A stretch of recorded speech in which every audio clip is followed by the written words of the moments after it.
This is my new colleague that I'm proud to be working with, Pastor Baber.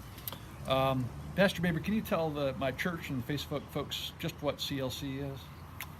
WCLC is a Washington Christian Leaders Coalition.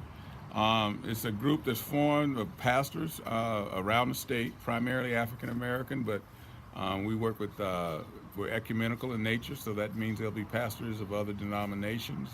And what we do is we agitate for citizens of the state.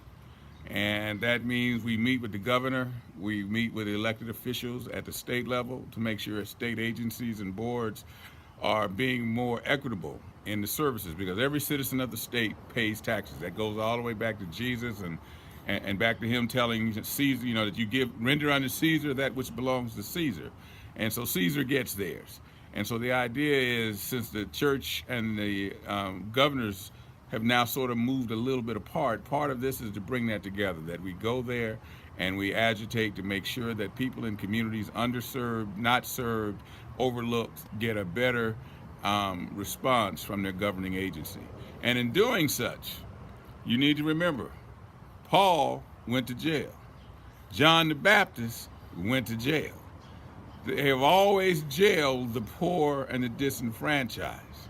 And Jesus was someone who had to flee as a fugitive from being not just arrested, but killed. And so even Moses had a fugitive warrant for his arrest when he led the people to freedom.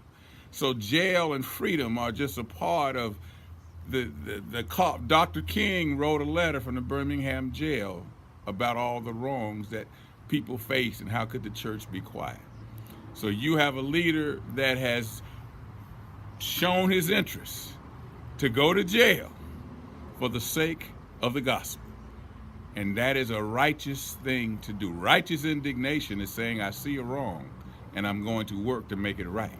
And the powers to be will always go against those who work for righteousness. And as a Christian, it's in Isaiah 42, you are called to righteousness.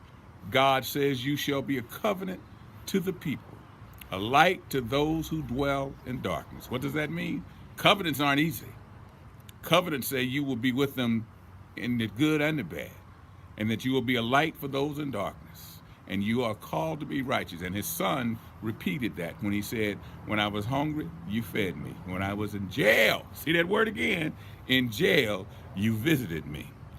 On that note, so I've volunteered to take the civil disobedience arrest when we go down to Washington. I understand that's over voters' rights. What's wrong with voters' rights here? Well, voters' rights is suppression. It's about not wanting people to vote.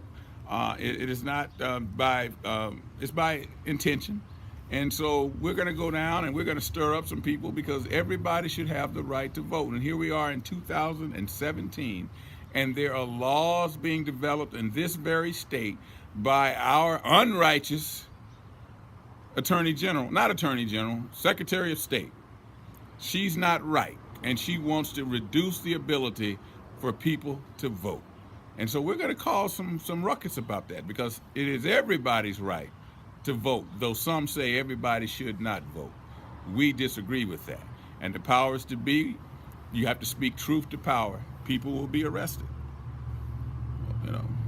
If you can't get arrested, pray for those who do. Pray for those who do get out there. Pray for them. Support them. You don't have to get out there. Everybody didn't march with King. You may not march, but be with those who do march, because remember, you are called to righteousness. God be with you. Thank you, sir. Thank you. We'll update you soon.